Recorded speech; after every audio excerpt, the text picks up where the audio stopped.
Section 9. What did I find in Catholicism? So, sacramental realism. I don't like the Cartesian body-mind, like post-enlightenment, science versus religion, the material versus the spiritual distinction, because one of the things I found in Catholicism was kind of something, a way of thinking that preceded all of those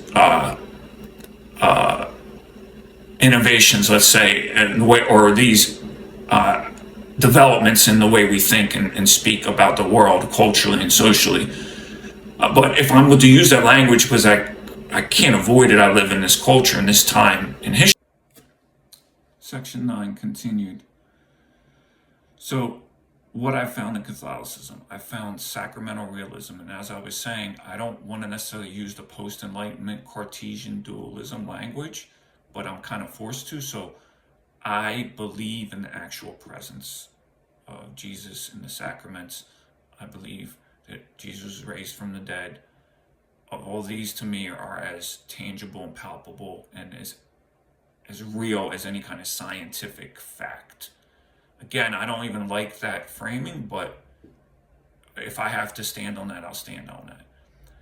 And so in Catholicism, I found a home where I could retain some of the redeeming features of both my parents' beliefs, but the fact that my parents put some of these beliefs into action, in other words, the way they loved, the way they cared, what they stood up for, what they fought for, like even amongst all the dysfunction and deflection and unhealthiness and even borderline abuse that I experienced at their hands, I saw these tremendous glints of beauty and humaneness and humanity and service and altruism. I mean, neither of them ever cared about ego or money. Like ego and money did not mean anything to either of them. And that was so powerful. And they really stood up for people and they helped people. They had their own demons, and part of the problem is they didn't have any mechanism to, other than like a bare minimum therapeutic culture that was hard to access and still remains hard to access and relatively primitive to this day. That's all they kind of had. They didn't have any way to necessarily interrogate their own failings and flaws in order to improve on them.